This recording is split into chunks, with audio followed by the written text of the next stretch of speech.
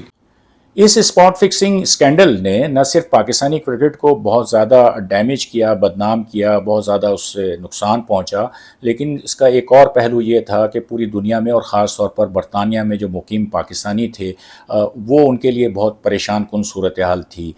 کھیلوں کا جو سامان بنانے والی کمپنی ہے اے جے اسپورٹس، اس کے علی انور جعفری، انہوں نے اس چیز کو بہت زیادہ محسوس کیا کہ اس وقت صورتحال کتنی تکلیف دہ تھی.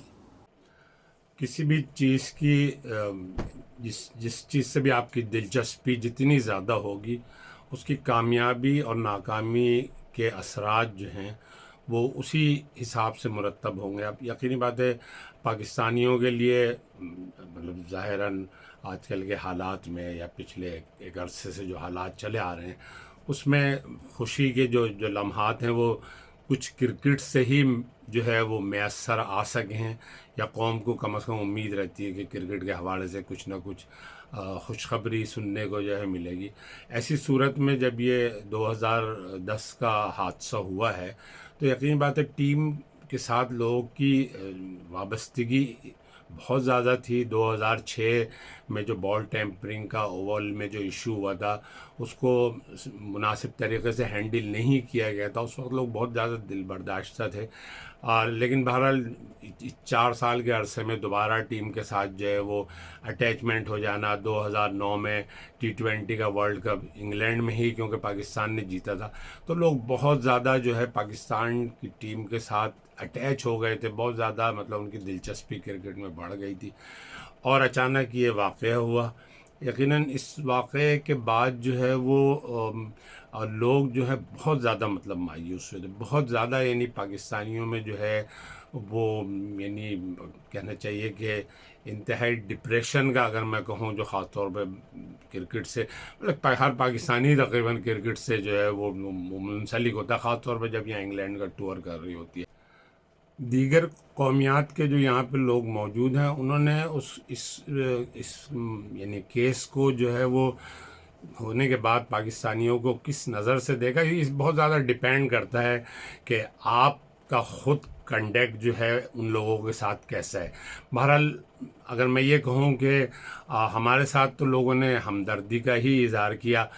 جیسے میرے بہت ہی کلوز فرینڈ ہیں جان کولنز اور گیری اسٹینیئر، اس طرح سے مطلب ان لوگوں نے، مجھے یاد ہے جان کولنز نے خاص طور پہ اگلے دن ہی صبح مجھے ٹیلی فون کر کے جو ہے وہ بہت جیسے میرے ساتھ ہمدردی کا اظہار کیا کہ جی ایسا ایسا ہوا، اور مطلب پاکستانیوں کا بہت نام اس میں خراب ہوا. لیکن بہرحال کہنے لگا کہ اس میں سب پاکستانیوں کا قصور تھوڑی ہے. جس وقت یہ اسپاٹ فکسنگ سکینڈل رونما ہوا اس وقت لندن میں پاکستانی ہائی کمشنر واجد شمس الحسن تھے جو اب اس دنیا میں نہیں رہے. میں نے ان سے بڑی تفصیل سے بات کی تھی، ان سے انٹرویو ہوا تھا، میں نے اس واقعے کے بعد ان سے بات ہوئی تو ان کا یہ کہنا تھا کہ جب یہ واقعہ ہوا تو میچ کے تیسرے دن کے اختتام پر یعنی 28 اگست کو شام کو لندن کی پولیس نے پاکستانی ٹیم کے ہوٹل پر چھاپا مارا تھا، اور انہوں نے 2 کھلاڑیوں کے کمروں سے جو ہے وہ نشان زدہ نوٹ بھی برآمد کیے تھے. اور واجد شمس الحسن کا یہ کہنا تھا کہ وہ اس موقع پر وہاں پہنچ گئے تھے، اور ان کی وہاں پر جو پولیس چیف تھیں کریسیڈا ڈک، ان سے بڑی تلخ کلامی ہوئی تھی، کیونکہ پولیس جو تھی وہ تینوں کرکٹرز یعنی محمد عامر، سلمان بٹ اور محمد آصف کو حراست میں لے جانا چاہتی تھی، اور جو واجد شمس الحسن تھے وہ اڑ گئے تھے. انہوں نے کہا کہ جب تک جرم ثابت نہیں ہو جاتا آپ اس کو کیسے لے جا سکتی ہیں. تو یہ کافی چیزیں ہوئیں، اور اس کے بعد پھر لندن کی پولیس کا یہ کہنا تھا، پولیس چیف کا یہ کہنا تھا کہ ہم پاکستانی ٹیم کے جو پاسپورٹ ہیں وہ اپنی تحویل میں لے لیں گے. لیکن اس پر بھی پھر جو ہے وہ ان دونوں کے درمیان جو بحث مباحثہ ہوا ہوا اور یہ ساری چیزیں ہوئیں، اس میں پھر یہ طے پایا کہ جو پاکستانی جو ان تینوں کھلاڑیوں کے جو پاسپورٹس ہیں وہ پاکستانی ہائی کمیشن کی تحویل میں دے دیے جائیں گے. تو ایک خاصی یعنی کہنا چاہیے کہ ایک ایسی صورتحال تھی جس سے پوری ٹیم جو ہے وہ ہل گئی تھی، اور پورے جو ہوٹل کے اندر ایک عجیب ماحول تھا کہ پولیس کی گاڑیاں وہاں باہر کھڑی تھیں اور وہ کمروں میں جا کر تلاشیاں لے رہے تھے، اور اس کے بعد مختلف جو چیزیں تھیں وہ انہوں نے ایک تھیلوں میں بند کیں اور پھر اپنے ساتھ وہ پولیس والے لے کر چلے گئے تھے. اسپاٹ فکسنگ اسکینڈل کے سامنے آنے کے بعد آئی سی سی بھی حرکت میں آ گئی تھی اور اس نے ایک ٹرائبونل تشکیل دیا تھا جس نے ان تینوں کرکٹرز کو یعنی محمد عامر، محمد آصف اور سلمان بٹ کو سزائیں دی تھی. اس ٹرائبونل کی جو کارروائی تھی وہ دوحہ قطر میں ہوئی تھی اور اس کی جو کوریج کرنے والے صحافیوں میں پاکستان کے عثمان سمیع الدین بھی شامل تھے. ہم لوگ ہیئرنگ میں جا نہیں سکتے تھے، ہم لوگ باہر ہی ویٹ کرتے تھے ہمیشہ، اور صرف ہمیں نظر آتے تھے ہر دن ہر صبح تینوں پلیئر الگ الگ آتے تھے. محمد آصف، سلمان بٹ، محمد عامر تینوں الگ الگ آتے تھے، اوپر جاتے تھے، پھر ہم لوگ نیچے ویٹ کرتے تھے، کوشش کرتے تھے اپنی سورسز سے کہ کچھ پوچھیں، کچھ معلوم کریں کہ ہیئرنگز کیسی چل رہی ہیں. کچھ ایک دم آئی سی سی نے نہ کوئی اسٹیٹمنٹ کرتا تھا ہر دن کی، نہ کچھ باہر نکلتا تھا. آئی سی سی کیس پروسیکیوٹ کر رہا تھا تو خود بھی دے کڈنٹ release a statement as such. تو ہم لوگ صرف باہر کھڑے ہو کے ویٹ کرتے تھے پورے دن. سمیع الحسن برنی جو پی سی بی کے بھی میڈیا مینیجر ابھی چند دنوں پہلے تک تھے، وہ ان زمانے میں آئی سی سی کے میڈیا ہیڈ تھے، تو وہ تھے اس کیس پہ. اور یہ لوگ نے یاد ہوگا دوحہ میں اس لیے کرا تھا یہ کیس چونکہ آصف جو تھا وہ دبئی سے بینڈ تھا، تو وہ دبئی ان دنوں ٹریول نہیں کر پا رہا تھا، ورنہ ان کا یہ کیس ہونا تھا دبئی میں، اور یہ ہونا تھا آئی تھنک آئی سی سی کے ہیڈ کوارٹر دبئی میں جہاں پہ اس کے ارد گرد پہ ہی ہونا تھا. لیکن یہ پھر دوحہ میں ہوا. تو وہاں ہم لوگ ہر دن جاتے تھے، ہر دن تھوڑی بہت جو خبر ہم لوگ نکال سکتے تھے وہ نکالتے تھے. لوئر سے بات ہو گئی، پلیئر سے بہت کم بات ہوتی تھی، پلیئر سے صرف جب وہ واپس آتے تھے تینوں تب بات ہوتی تھی. مگر جو ہیئرنگ جیسے جیسے چلی، اندازہ پہلے سے بھی تھا کہ بہت سیریس کیس ہے اور کافی اوپن اینڈ شٹ کیس ہے، مگر ہیئرنگ جیسے جیسے چلی اور پھر سمجھ میں آیا کہ جو ایویڈنس تھا آئی سی سی کے پاس وہ بہت اسٹرانگ قسم کا ایویڈنس تھا. اس میں پھر وقار یونس نے بھی آ کے بولا تھا، Waqar Younis I think وایا video call, اور شاید آفریدی نے بھی وایا ویڈیو کال بولا، ان کی کوشچننگ ہوئی، انہوں نے بتایا اپنی جو سچویشن تھی. اور پھر ایک جو بڑی حیرانگی کی چیز تھی جو ہمیں بعد ہی میں پتہ چلی تھی، وہ تھا کہ مظہر محمود جو رپورٹر تھے، جو جرنلسٹ تھے، جنہوں نے یہ سٹوری کری تھی نیوز آف دا ورلڈ کے لیے، جو پاکستانی اورجن کے، برٹش ہیں، پاکستانی اورجن کے، بڑے فیمس یہاں پہ جرنلسٹ ہیں، فیک شیخ کے نام سے وہ کبھی کبھی پہچانے جاتے ہیں. انہوں نے جو یہ سٹنگ آپریشن کرا تھا انہوں نے بھی آ کے ایک ہیئرنگ میں بیٹھ کے یعنی جواب دیا تھا سوالوں کا. وہ بھی تھے ہیئرنگ میں، مگر کسی کو یہ پتا نہیں تھا جب تک وہ چلے نہیں گئے تھے اگلے دن تک، کسی کو یہ معلوم نہیں تھا کہ انہوں نے بھی آ کے، اس لیے وہ ڈسگائز ہو کے آتے تھے. بہت کم لوگ نے انہیں دیکھا بھی تھا کس طرح کا ان کا چہرہ ہے، کیا تھا. تو وہ انہوں نے بھی آ کے اپنی ایک ٹیسٹیمونی دی تھی. اور پھر اینڈ میں مجھے ایک چیز یاد ہے، جو پھر 5 فروری کو جو ہم لوگ گئے تھے، پھر سے دوحہ گئے تھے سینکشن سننے کے لیے، جو پنشمنٹ ملی تھی ان لوگ کو. 2 رات رہے تھے. ایک رات ہم نے سنا کہ عامر کو 5 سال، سلمان بٹ کو 10 سال، محمد آصف کو 7 سال. اگلے صبح ہم لوگ، میں اور جو جیو کے رپورٹر تھے نسیم راجپوت، ہم لوگ عامر کے ساتھ کافی دیر ہم نے گزارا ان کے ہوٹل روم میں. اور اس وقت بھی لگا مجھے کہ انہیں شاید فل سمجھ نہیں آیا تھا ان کے ساتھ کیا ہوا ہے. آئی تھنک وہ سوچ رہے تھے کہ شاید میں ابھی بھی اپیل کر لوں، کچھ لڑائی کروں، کچھ فائٹ کروں، کچھ آرگیو کروں تو شاید پھر سے واپس آ سکیں وہ. مگر اس وقت انہیں آئی ڈونٹ تھنک اندازہ تھا سیریسنس کا جو ان کے ساتھ ہوا تھا. اوبیسلی سب کو بین لگے تھے تو آئی تھنک اس کو نہیں تھا. مگر ایک وہ تھا اس وقت یہ بھی دیکھا ہم نے کہ عامر واقعی میں کتنے جوان، کتنے چھوٹے تھے عمر میں. وہ جو ایکسپیرینس ایک ہوتا ہے بندے کا وہ ان پہ نظر نہیں آیا. وہ اوبیسلی ینگ تھے، 18 سال کے تھے، 19 سال کے تھے. تو آئی تھنک وہ ایک چیز بہت اسٹینڈ آؤٹ کری تھی جو ہم نے وہ ایک صبح گزاری تھی محمد عامر کے ساتھ. وہ تھوڑے سے آف کورس موڈ میں ڈاؤن بھی تھے، مگر پھر نارملی بات بھی کر رہے تھے. ہم سے بالی ووڈ کی باتیں کری، بچوں کی باتیں کری. تو ان کا موڈ اوپر نیچے ہو رہا تھا، مگر اسے یہ لگ رہا تھا کہ انہیں شاید اس وقت فل امپیکٹ سمجھ نہیں آیا ہوگا کہ ان کے ساتھ ہوا کیا ہے.